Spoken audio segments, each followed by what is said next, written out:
जम्बूद्वीपे भरतखंडे आर्यावर्ते भारतवर्षे। जम्बू टॉक्स देखने वाले हमारे सभी दर्शकों का बहुत बहुत स्वागत, अभिनंदन। मैं हूं आपके साथ निधीश गोयल, करता हूं आप सभी का यथोचित अभिवादन। मैंने अपने कई कार्यक्रमों में ये बात कही है कि 2022 और 2023 ये देश के लिए बड़े खतरनाक साल हैं, क्योंकि इन 2 सालों में बहुत सारी ऐसी चीजें होने वाली हैं जो पॉजिटिव हैं, और उन पॉजिटिव के लिए एक बहुत सारा बड़ा रिएक्शन भी होने वाला है जो हमें दिखेगा।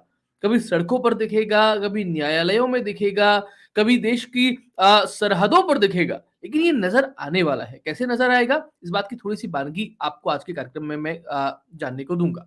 अभी गुवाहाटी में गया था और वहाँ पर सुप्रीम कोर्ट में जो बड़ी एडवोकेट हैं मोनिका अरोड़ा जी, उनसे मुलाकात हुई थी। उनका कहना था कि निधीश जी, आप देखिएगा कि दिसंबर के महीने तक आपको ऐसा लगेगा कि देश में सतयुग आ गया है। अक्टूबर चल रहा है, मेरी उनसे मुलाकात सितंबर में हुई थी, तो अक्टूबर, नवंबर, दिसंबर, उनका मानना था कि अगले 3 महीने में कुछ इस तरीके की चीज़ें होने वाली हैं देश में सरकार और अदालतों के सहयोग से कि इस देश में आपको लगेगा कि सतयुग आ गया है। मैं 3 महीने नहीं लेता हूँ। मैं लेता हूँ इस विजयादशमी से लेकर के दीपावली तक, बल्कि 31 दिसंबर 2023 तक। अब विजयादशमी की बात मैंने इसलिए चुनी है क्योंकि विजयादशमी को राष्ट्रीय स्वयंसेवक संघ के जो संघ हैं, संघ प्रमुख मोहन भागवत जी का, उनका उद्बोधन हुआ था। मोदी सरकार के बारे में अगर हम बात करें, तो मोदी सरकार के बारे में कहा जाता है कि ये फीडबैक पर चलने वाली सरकार है। अब फीडबैक आपका और मेरा पर्टिकुलरली तो नहीं लिया जाता है। अब मन की बात में हम कितनी चिट्ठियाँ लिखें, वो चिट्ठियाँ कैसे पहुँचती हैं, कैसे नहीं पहुँचती हैं, उसके बारे में मैं कोई बात नहीं करना चाहता। लेकिन उनका फीडबैक जैसे एक संस्था के माध्यम से जाता है, वो संस्था है राष्ट्रीय स्वयंसेवक संघ, और उसका फीडबैक अगर जाता है और संघ प्रमुख अगर कोई बात बोलते हैं, तो उसे समाज की बात माना जाता है मोदी सरकार के लिए।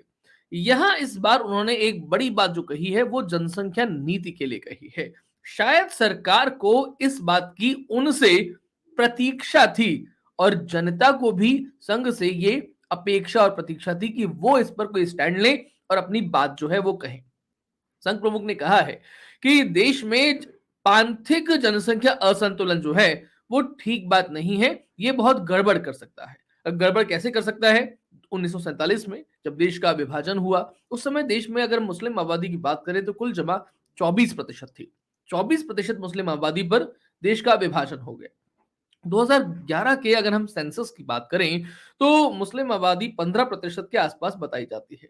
क्रिश्चियंस की हम लोग बात नहीं करना चाहते, क्योंकि वहां पर जो क्रिप्टो क्रिश्चियंस हैं उसका तो कोई आंकड़ा ही उपलब्ध नहीं होता है। जो दलित हैं, आदिवासी हैं, जिनको रिजर्वेशन आरक्षण जो है वो मिला हुआ है, और इसलिए वो औपचारिक रूप से अपने आप को हिंदू ही बताते हैं, लेकिन अनौपचारिक रूप से वो पूरे तरीके से ईसाइयत के रंग और ढंग में रंगे हुए हैं।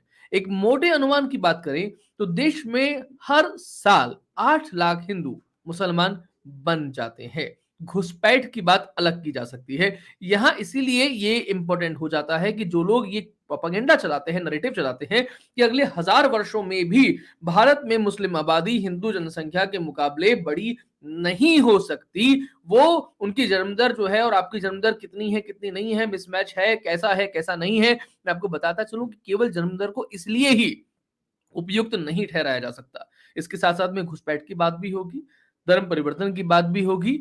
2.1 ये एक आंकड़ा था जन्मदर की अगर हम बात करें, जो देश में बताया गया था कि इतना जो है वो हमारा लक्ष्य है। हम उससे नीचे जा चुके हैं, यानी कि हम 2 तक आ चुके हैं। लेकिन इससे नीचे अगर आप जाते हैं तो समस्या हो जाएगी।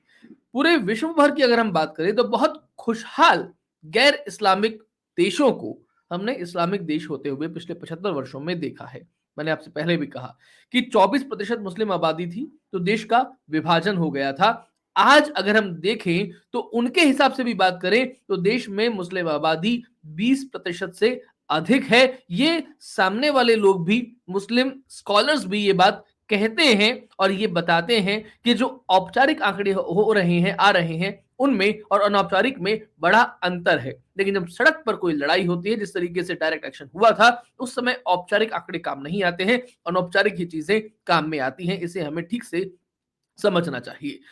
दूसरी बात मैं आपसे जो कहना चाहता हूं कि इस खतरे के लिए तैयारी आप कब शुरू करेंगे, कैसे शुरू करेंगे? ये तैयारी आज से ही शुरू करनी होगी, क्योंकि अगले 50 वर्षों के लिए ये नीति बननी चाहिए, ऐसा संघ प्रमुख ने कहा है। ये 1-2 साल की बात नहीं है। और अगले 50, क्योंकि हम लोग कई बार कहते हैं कि भई अगर देश में एक भी हिंदू जो है, जो सनातनी है, वो जिंदा है, जीवित है, तब तक इस देश का कोई परेशानी नहीं होने वाली है। ऐसा नहीं होने वाला है कि ये सनातन जो है वो दुनिया भर से मिट जाएगा। लेकिन क्या हम प्रतीक्षा करेंगे कि इस देश में एक ही हिंदू बचे, एक ही सनातनी बचे? हमें तो जियोपॉलिटिकल लेवल पर सोचना है। और हम पुनश्च जम्बूद्वीप की बात करते हैं, तो हमें अपनी भौगोलिक जो आंकड़े हैं उन्हें भी बढ़ाना होगा। हम कम के लिए आगे नहीं बढ़ सकते, हम ज्यादा के लिए, हम अधिक के लिए आगे बढ़ेंगे। इसके लिए अब दूसरी बात करता हूं। 10 अक्टूबर को वक्फ एक्ट पर सुप्रीम कोर्ट में सुनवाई शुरू होने वाली है। 11 अक्टूबर को प्लेसेस ऑफ वर्शिप एक्ट पर सुप्रीम कोर्ट में सुनवाई शुरू होने वाली है। यानी कि हमारे जो धार्मिक स्थल हैं, मंदिर हैं, वहां पर किस तरीके से एक जबरदस्ती का कब्जा किया गया था, हम इस पर दावा नहीं कर सकते थे। वो हमारा है या नहीं, हम इस पर दावा नहीं कर सकते थे। सामने वाले के एक तरीके से एहसान के तले उसने कह दिया ऐसा है, तो हम वैसा होने चाहते थे। ऐसी सुनवाई भी इसी 11 अक्टूबर को शुरू होने वाली है। 30 अक्टूबर से माइनॉरिटीज कमीशन जो है वो इस देश के लिए उपयुक्त है या नहीं है, संविधान के लिए अच्छा है या नहीं है, होना चाहिए या नहीं होना चाहिए, विश्व में कितने देशों में इस तरीके से कामयाब हो रहा है, उसके ऊपर भी सुप्रीम कोर्ट में सुनवाई इसी 30 अक्टूबर से शुरू होने वाली है। यानी कि 10 अक्टूबर से वक्फ एक्ट, 11 अक्टूबर से प्लेसेस ऑफ वर्शिप एक्ट, 30 अक्टूबर से माइनॉरिटी कमीशन। कहा तो यह भी जा रहा है कि मोदी सरकार इस देश से अल्पसंख्यक मंत्रालय जो है इसे खत्म करने की तैयारी पर है। और इन सब चीजों के लिए जो बड़े बड़े एक्शंस होने वाले हैं, इसके लिए देश में एक बड़ी बहस जो है वो छिड़नी लाजमी है, वो छिड़नी चाहिए। और विजयादशमी से लेकर के अगली दीपावली तक ये बहुत सारी चीजें हो जाएंगी, ऐसा हमें लगता है। सीएए के लिए नियम बन जाएंगे। उत्तर प्रदेश में जिस तरीके से मदरसा सर्वे हो रहा है, उसकी रिपोर्ट आ जाएगी, वो रिपोर्ट लागू हो जाएगी। और अवैध संपत्तियों पर जिस तरीके से अवैध कब्जा जो है संपत्तियों पर किया गया है वक्फ बोर्ड के द्वारा, किस तरीके से वो वापसी होती है। घर वापसी तो हमने सुना है, अवैध संपत्तियों की किस तरीके से घर वापसी होती है और उसमें किन लोगों ने ये काम किया था, उसकी शुरुआत भी उत्तर प्रदेश से होगी। बहुजन समाजवादी पार्टी की बात करें, समाजवादी पार्टी की बात करें, कांग्रेस की बात करें, ये सब लोगों के नाम बड़े बड़े तरीके से वहां पर खुलासे होने वाले हैं इस विजयादशमी से लेकर के अगली दीपावली तक। आप देख लीजिएगा, इस देश में समाज ने नहीं किया गलत काम, सरकारों ने किया है पिछले 75 वर्षों में। और सरकारों ने हिंदुओं से उनके हितों को छीन करके मुस्लिम तुष्टीकरण करते हुए ये सारा का सारा काम उनके लिए किया। माइनॉरिटी कमीशन किसके लिए बनाया गया, वक्फ एक्ट किसके लिए बनाया गया, प्लेसेस ऑफ वर्शिप एक्ट किसके लिए बनाया गया, यानी कि व्यवस्थागत तरीके से सिस्टमेटिकली मुस्लिमों को फायदा पहुंचाया जा सके, उनका तुष्टीकरण किया जा सके, इसके लिए ये सारा का सारा काम किया गया। बात समस्या ये खड़ी हुई कि 2014 और 2019 में मोदी सरकार ने मुस्लिम वोटों का जो वीटो था उसे निष्क्रिय जैसा बना दिया कि बिना मुस्लिम वोटों के भी सरकार बनाई जा सकती है, ऐसा सिस्टम खड़ा कर दिया और ये लोगों के लिए समस्या बन गया है। अब बात हमें यही करनी है कि किस तरीके से हम उन लोगों को मजबूती प्रदान करें जो भारत की बात करते हैं, भारत के चिंतन की बात करते हैं, भारत के हित की बात करते हैं। पिछले 75 वर्षों में हमारे मौन ने, हमारी चुप्पी ने हमें मौत की कुएं तक धकेल दिया है।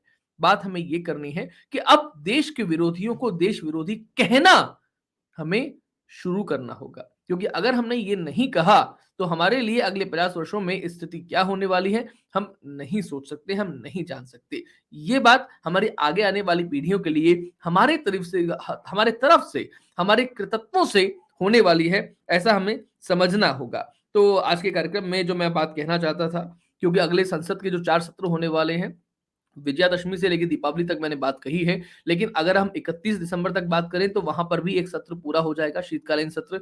तो संसद के जो अगले 4 सत्र होने वाले हैं, उन 4 सत्रों में बहुत सारे विधेयक पेश किए जाएंगे, प्रस्तुत किए जाएंगे और उसके बाद में इन सब बड़े बड़े कार्यक्रमों के, आयोजनों के, योजनाओं के, विधेयकों के माध्यम के बाद में जब इनका इम्प्लीमेंटेशन हो जाता है, 2024 में एक बार फिर से मोदी सरकार जनादेश के लिए लोगों के पास जाएगी और देश में नेहरू के बाद में, जवाहरलाल नेहरू के बाद में देश के प्रधानमंत्री नरेंद्र मोदी पहले ऐसे प्रधानमंत्री होंगे जो लगातार 3 बार, मुझे नहीं लगता कि कोई समस्या उनको आने वाली है उस 2024 के चुनाव को जीतने के लिए भी, क्योंकि दूसरी जो सामने जो लोग खड़े हुए हैं, जो विपक्ष है, उसके पास में इस लकीर को जो मोदी सरकार ने बनाई है या बना देगी अगले साल तक, इसे छोटी करने का, उस अपनी लकीर को उनसे बड़ी करने का तो विचार ही नहीं है।